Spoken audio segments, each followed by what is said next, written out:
Andaikan aku lakukan yang luhur mulia, jika tanpa kasih cinta hamba tak berguna. Ajarilah kami bahasa cintamu, agar kami dekat padamu ya Tuhanku. Ajarilah kami bahasa cintamu, agar kami dekat padamu. Sebelum kita memulai jalan salib ini, marilah kita kenangkan sejenak apa yang terjadi pada zaman dahulu sebelum Yesus menderita.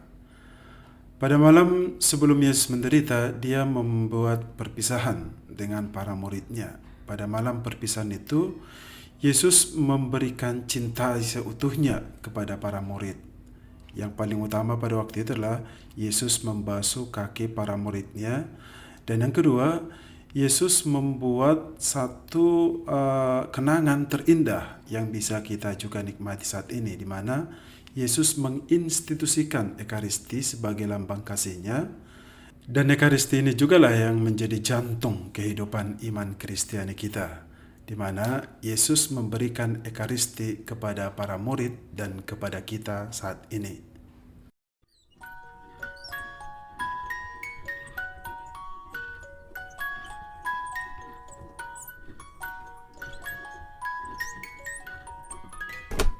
Setelah Yesus membuat perpisahan dengan para muridnya, dan pada malam itu juga dikatakan dalam Injil bahwa dia berdoa di Taman Getsemani. Di Taman Getsemani itu Yesus mencurahkan perasaannya kepada Allah Bapa di surga, karena ternyata Yesus sudah tahu apa yang akan terjadi pada dirinya besok harinya. Dia menyerahkan semua keluh kesahnya, semua penderitaannya kepada Allah Bapa di surga. Ketika Yesus berdoa seorang diri, dan itulah yang menjadi kekuatan dia, sehingga dia mampu menghadapi segala apa yang terjadi besok harinya, termasuk persidangan, penyaliban, dan juga wafatnya di kayu salib. Pada malam itu juga Yesus mendoakan doa yang sama sampai 3 kali, yang bunyinya, "Ya Bapakku, jikalau sekiranya mungkin, biarlah cawan ini lalu daripadaku, tetapi janganlah seperti yang kukehendaki, melainkan kehendak-Mu-lah yang terjadi." Yesus mengulangi doa itu sampai 3 kali. Marilah kita mulai jalan salib kita ini, dalam nama Bapa dan Putra dan Roh Kudus. Amin. Allah Bapa yang Maha Baik, kami bersyukur kepadamu karena Engkau masih memberikan kesempatan bagi kami untuk melakukan jalan salib-Mu. Lewat jalan salib ini kami ingin mengenangkan kembali Yesus Kristus yang menderita sengsara demi keselamatan kami. Semoga Roh Kudus yang Kau curahkan ke dalam hati kami membuat kami semakin menyadari betapa besar cinta-Mu kepada kami. Maka lewat jalan salib ini, ajarlah kami agar kami tidak takut mencintai Engkau dan sesama kami, demi Kristus yang bersama Dikau dan Roh Kudus mendampingi hidup kami, kini dan sepanjang masa. Amin. Mari kita merenungkan penebusan umat Tuhan, meresapkan dalam hati cinta kasih ilahi. Perhentian pertama, Yesus dijatuhi hukuman mati. Kami menyembah Dikau ya Tuhan dan bersyukur kepadamu, sebab dengan salib suci-Mu Engkau telah menebus dunia. Dalam peristiwa ini kita kenangkan Yesus yang dijatuhi hukuman mati karena begitu banyak tuduhan palsu dialamatkan kepadanya. Para haters Yesus yang memotori ini semua merekalah yang menyebabkan Yesus akhirnya dihukum mati karena mereka sangat tidak suka dengan apa yang dilakukan oleh Yesus. Dalam peristiwa ini juga kita kenangkan diri kita, mungkin selama ini kita juga sering menyebarkan berita-berita bohong terhadap sama kita, ataukah kita adalah korban dari haters yang selalu ingin membuat kita jatuh. Tuhan, kasihanilah kami, Allah, kasihanilah kami orang berdosa ini. Perhentian kedua, Yesus memanggul salib. Kami menyembah Dikau ya Tuhan dan bersyukur kepadamu, sebab dengan salib suci-Mu Engkau telah menebus dunia. Dalam peristiwa ini marilah kita renungkan Yesus yang memanggul salib karena dosa-dosa kita. Tetapi dalam hal ini juga Yesus mengajarkan kepada kita, dengan memanggul salib sendiri kita telah menjadi murid-Nya. Karena Yesus sendiri mengatakan, setiap orang yang mau mengikuti aku, ia harus menyangkal dirinya, memikul salibnya setiap hari dan mengikuti aku. Maka marilah kita pikul salib kehidupan kita, agar kita juga bisa bangkit bersama Kristus. Tuhan, kasihanilah kami, Allah, kasihanilah kami orang berdosa ini. Perhentian ketiga, Yesus jatuh untuk pertama kalinya. Kami menyembah Dikau ya Tuhan dan bersyukur kepadamu, sebab dengan salib suci-Mu Engkau telah menebus dunia. Dalam peristiwa ini kita mengenangkan bahwa ternyata bukan hanya salib yang dipanggul Yesus, melainkan juga dosa-dosa kita. Dia tertikam oleh karena pemberontakan kita. Dia diremukkan oleh karena kejahatan kita. Hukuman yang mendatangkan keselamatan bagi kita ditumpahkan kepadanya. Maka marilah kita menyadari dosa-dosa kita, karena dengan pengorbanan Yesus di kayu salib ini membawa juga rahmat kepada kita. Tuhan, kasihanilah kami, Allah, kasihanilah kami orang berdosa ini. Perhentian keempat, Yesus berjumpa dengan ibunya. Kami menyembah Dikau ya Tuhan dan bersyukur kepadamu, sebab dengan salib suci-Mu Engkau telah menebus dunia. Dalam peristiwa ini kita kenangkan Bunda Maria yang sangat menderita ketika menyaksikan putranya memanggul salib, disiksa, dan jatuh bangun di salib itu. Marilah kita mensyukuri rahmat Tuhan yang kita dapatkan lewat orang tua kita masing-masing, teristimewa ibu kita yang selalu menemani kita, mendoakan kita, dan juga yang selalu setia memberikan perhatian kepada kita. Tuhan, kasihanilah kami, Allah, kasihanilah kami orang berdosa ini. Perhentian kelima, Yesus ditolong Simon dari Kirene. Kami menyembah Dikau ya Tuhan dan bersyukur kepadamu, sebab dengan salib suci-Mu Engkau telah menebus dunia. Dalam peristiwa ini kita kenangkan seorang figur Simon yang mau membantu Yesus memanggul salibnya.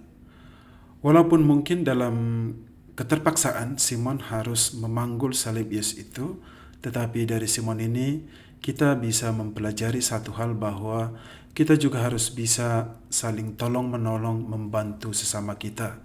Seperti yang dikatakan oleh Rasul Paulus, bertolong-tolonglah menanggung bebanmu, maka kamu memenuhi hukum Kristus.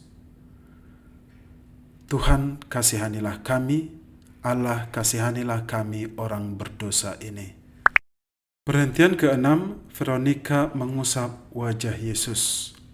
Kami menyembah Dikau ya Tuhan dan bersyukur kepadamu, sebab dengan salib suci-Mu Engkau telah menebus dunia. Pada peristiwa ini kita kenangkan seorang figur perempuan yang sangat-sangat peduli terhadap penderitaan samanya.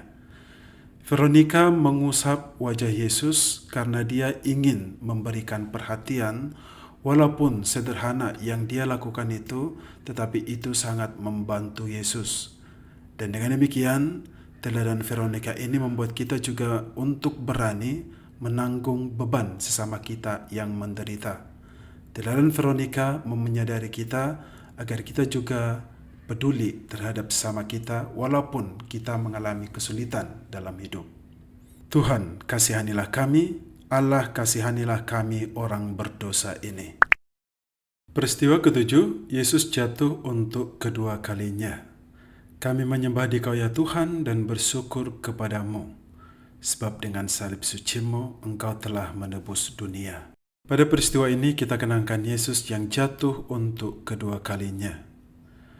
Beban salib yang begitu berat semakin membuat Yesus lelah dan tak berdaya. Akhirnya dia jatuh kembali. Peristiwa ini mengenangkan kita kembali bahwa seringkali kita jatuh ke dalam dosa yang sama. Apakah kita mau bangkit dari dosa seperti yang dicontohkan oleh Yesus? Itulah yang menjadi inspirasi bagi kita bahwa kalau kita berdosa, kita harus bangkit kembali. Tuhan, kasihanilah kami, Allah kasihanilah kami orang berdosa ini. Perhentian ke-8, Yesus menghibur perempuan-perempuan yang menangisinya. Kami menyembah Dikau ya Tuhan dan bersyukur kepadamu, sebab dengan salib suci-Mu Engkau telah menebus dunia. Pada peristiwa ini kita mengenangkan Yesus yang begitu iba terhadap penderitaan orang lain. Walaupun Yesus begitu menderita, tetapi dia masih menghibur perempuan-perempuan yang menangisinya. Peristiwa ini menyadarkan kita bahwa walaupun kita menderita dalam hidup, kita juga harus bisa membagi pengalaman yang menyenangkan bagi sesama kita. Yang kita berikan kepada orang lain bukan hanya berita sedih, tetapi juga berita gembira.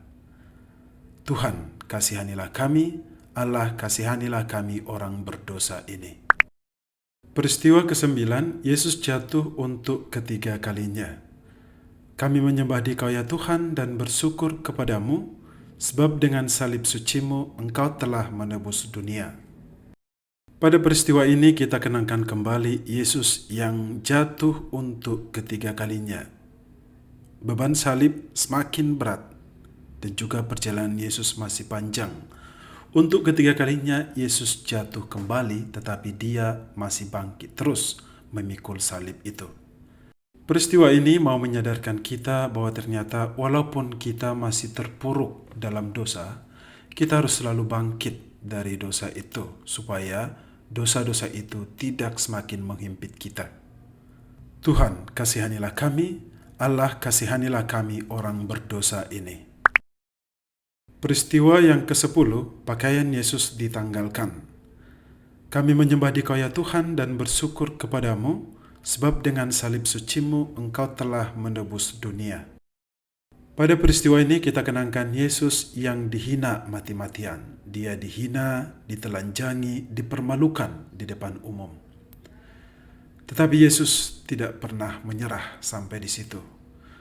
Peristiwa ini menyadarkan kita kembali mungkin kita pernah mendapat penghinaan dari orang lain karena mungkin ulah kita sendiri ataupun karena mungkin orang tidak suka pada kita. Seperti Yesus yang tegar menghadapi semuanya itu, marilah kita meniru teladan Yesus itu. Tuhan, kasihanilah kami, Allah kasihanilah kami orang berdosa ini. Perhentian ke-11, Yesus disalibkan. Kami menyembah Dikau ya Tuhan dan bersyukur kepadamu, sebab dengan salib suci-Mu Engkau telah menebus dunia. Peristiwa penyaliban Yesus ini menyadarkan kita kembali bahwa ternyata bukan Yesus sendiri yang disalibkan, tetapi dosa-dosa kitalah yang disalibkan di sana. Oleh karena itu, kita harus mensyukuri rahmat ini, kita mensyukuri pengorbanan Kristus ini, karena Kristus telah menanggung semua dosa kita di salib itu. Tuhan, kasihanilah kami, Allah kasihanilah kami orang berdosa ini. Perhentian ke-12, Yesus wafat di salib. Kami menyembah Dikau ya Tuhan dan bersyukur kepadamu, sebab dengan salib suci-Mu Engkau telah menebus dunia. Ketika itu hari sudah kira-kira pukul 12, lalu kegelapan meliputi seluruh daerah itu sampai pukul 3, sebab matahari tidak bersinar. Dan bait tabir suci terbelah dua. Lalu Yesus berseru dengan suara nyaring, "Ya Bapa, ke dalam tangan-Mu kuserahkan nyawaku." Dan sesudah berkata demikian, Yesus menyerahkan nyawanya. Pada peristiwa ini kita kenangkan kembali Yesus Kristus yang mati di salib hanya untuk kita yang dicintainya. Maka marilah kita mensyukuri semuanya itu.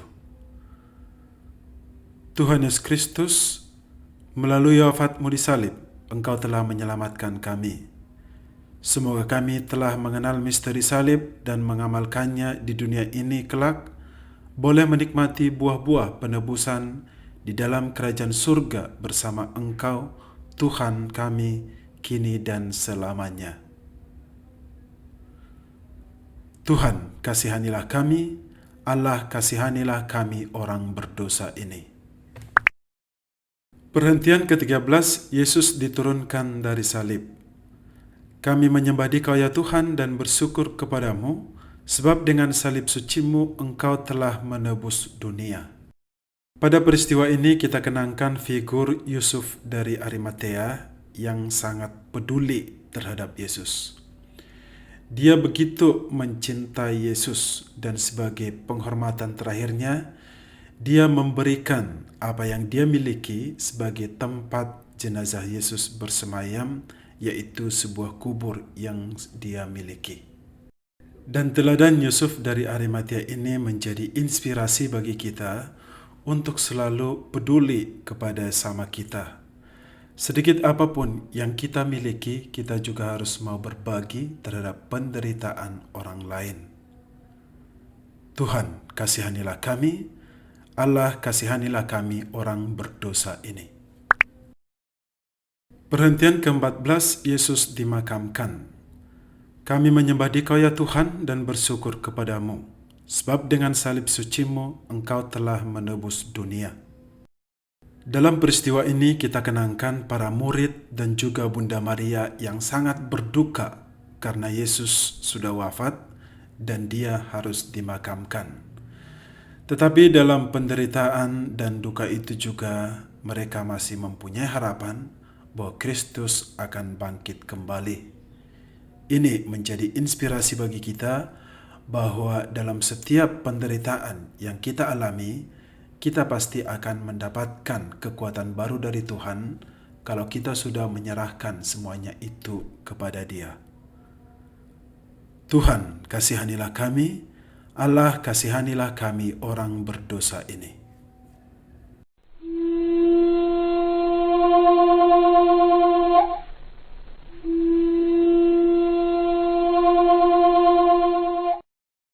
Walaupun dalam rupa Allah, Yesus tidak menganggap kesetaraan dengan Allah itu sebagai milik yang harus dipertahankan. Sebaliknya, Yesus mengosongkan dirinya, mengambil rupa hamba, dan menjadi sama dengan manusia. Dan dalam keadaan sebagai manusia, ia merendahkan diri dan taat sampai mati, bahkan sampai mati di salib. Itulah sebabnya Allah sangat meninggikan dia dan mengaruniakan kepadanya nama yang di atas segala nama, supaya dalam nama Yesus bertekuk lututlah segala yang ada di langit, yang ada di atas bumi, dan yang ada di bawah bumi, dan segala lidah mengakui bahwa Yesus Kristus adalah Tuhan untuk kemuliaan Allah Bapa.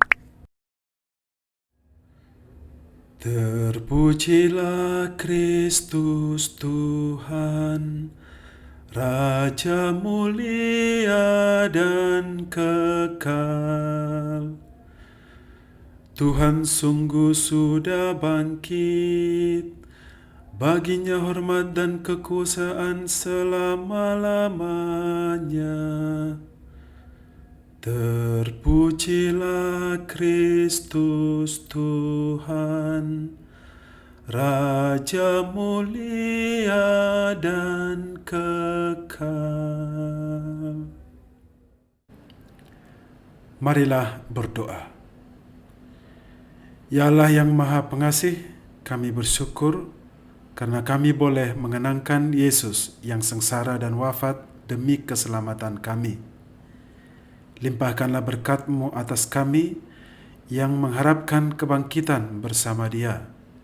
Semoga karena berkat-Mu, kami boleh bertumbuh dalam iman dan keyakinan akan kebahagiaan abadi demi Kristus Tuhan dan pengantara kami.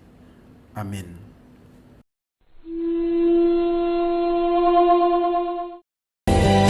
Bekerja di ladangmu, jadi abdi abadi.